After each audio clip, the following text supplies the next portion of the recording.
ખેડૂતોને કરાયો લોભામણો વાયદો અને ઇલેક્શન હારી જતા જ ખેડૂતો સામે વાળ્યું છે વેર। કંઈક આવું જ બન્યું છે જૂનાગઢના ખેડૂતોની સાથે। જૂનાગઢના વિસાવદરની પેટા ચૂંટણીમાં ભાજપના કિરીટ પટેલની હાર થઈ ગઈ, ત્યારે આ હારનો રોષ ખેડૂતો સામે કાઢતા હોય તેવો ઘાટ સર્જાયો છે। જૂનાગઢ જિલ્લા સહકારી બેંક દ્વારા પહેલા ખેડૂતોને પાક ધિરાણની મર્યાદા 3 લાખથી વધારી 5 લાખ કરી અપાઈ હતી, પરંતુ હવે ખેડૂતોને 2 લાખ પરત કરવા પરિપત્ર જાહેર કરાયો છે અને ખેડૂતો આ 2 લાખ પાછા નહીં આપે તો વાર્ષિક 12% લેખે વ્યાજ ચૂકવવું પડશે તેવું કહેવાયું છે। એક તરફ વાવણીનો સમય થઈ ગયો છે, ખેડૂતો બિયારણ અને ખાતરમાં ખર્ચ કરી ચૂક્યા છે, ત્યારે બેંકના આ પ્રકારના નિર્ણયથી ખેડૂતોની સ્થિતિ કફોડી બની ગઈ છે।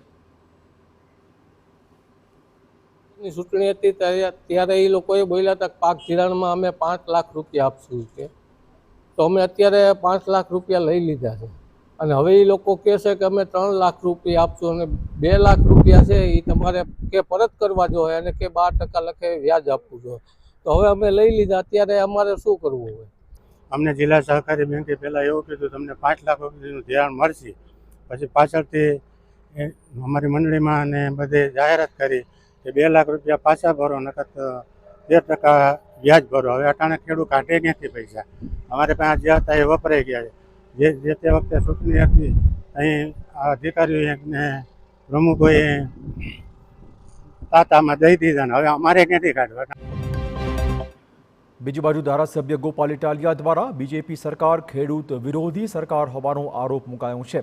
તેમણે વિધાનસભા અને મુખ્યપ્રધાન સુધી રજૂઆત કરવાની વાત કરી છે અને જો ખેડૂતોની માંગ નહીં સ્વીકારવામાં આવે તો બેંક સામે લડત આપવાની પણ તેમની તૈયારીઓ છે।